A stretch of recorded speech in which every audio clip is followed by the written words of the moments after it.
ሰላም ውድ የሽሚካስ ዩቲዩብ ቻናል ተመልካቾች እንደምን ቆያችሁ? ዛሬ የምነግራችሁ ታሪክ በዓለማችን ላይ ከተፈጠሩ አሳዛኝና ልብ ሰባሪ ታሪኮች መካከል ከፊት መቀመጥ የሚችል ነው። ወላጆች በህይወት ያሉ የልጆቻቸውን ሞት መመልከት ክፉኛ የሚያምና የትኛውን ቤተሰብ ሊያየው የማይፈልግ ነው። ይህ ሳይንስ ለልጆቻቸው ሞት መንስኤ መሆን ግን ለማገገም እንኳን የማይችሉት ትልቅ የልብ ስብራትና አብሯቸው እስከ መቃብር የሚወረድ የእድሜ ልክ ጸጸት ነው።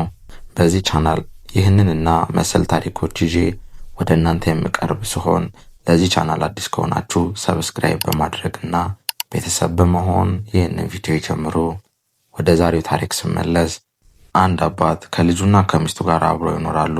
የሚተዳደሩትን በግብርና ነው። ታዲያ ክረምትን ጠብቆ ይዘራል፣ ያርማል፣ ይንከባከበዋል። ጊዜው ሲደርስም የልፋቱን ፍሬ ይሰበስባል። በዚህም ቤተሰቡን ያስተዳድራል። ከጊዜ በኋላ ግን ስደተኛ የዝንጀሮ መንጋ ሰብሉን እያበላሸበት ይቸገራል። ዝንጀሮዎቹ በደቡ በመግባት የተለፋበትን ማሳ በደቂቃዎች ውስጥ እንዳልነበር ማድረግ ይጀምራሉ። ታዲያ በዚህ ከቀጠለ ሙሉ ሰብሉ ሊበላሽበት የሆነው ይህ አርሶ አደር ዝንጀሮዎቹን ማባረርና ሰብሉን መጠበቅ የዘወትር ስራው ይሆናል። በዚህ ሁሉ ጥበቃ መሃል ግን አጋጣሚና ሁኔታን ጠብቆ አርፍጦ የሚገባ ዝንጀሮ አልጠፋም። በዚህም ትዕግስቱ ያለቀው አባት ዝንጀሮዎቹን በጦር የገቡበት እያሳደደ መግደል ይያያዘዋል። በአንዲት የቀን ክፉ አመሻሽ ላይ ግን የተፈጠረው ነገር የተለየ ነበር። እንደተለመደው ዝንጀሮዎቹን ለመግደል ጦሩን አስተካክሎ በመጠባበቅ ላይ ነው። ከሰብሎቹ መካከል አንድ የሚንቀሳቀስ ድምፅ ይሰማዋል። አዎ፣ አንድ እድሜው ሊያጥር የቀረበ ዝንጀሮ በማሳ ውስጥ እንዳለ ይረዳል። ምንም ሳያቅማማ ጦሩን ድምፅ ወደ ሰማበት አቅጣጫ ወረወረ። እድል ከሱ ጋር የሆነች ይመስል አልሳተውም።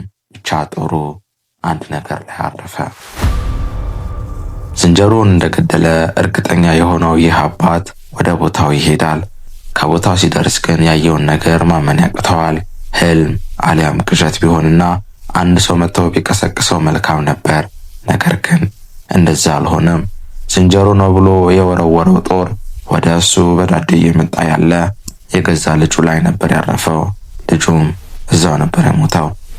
ከእንዲህ አይነት የጸጸት ህይወት ጋር ታግሎ ማሸነፍ ሞቶ ዳግም የመፈጠርን ያህል ከባድ ነው።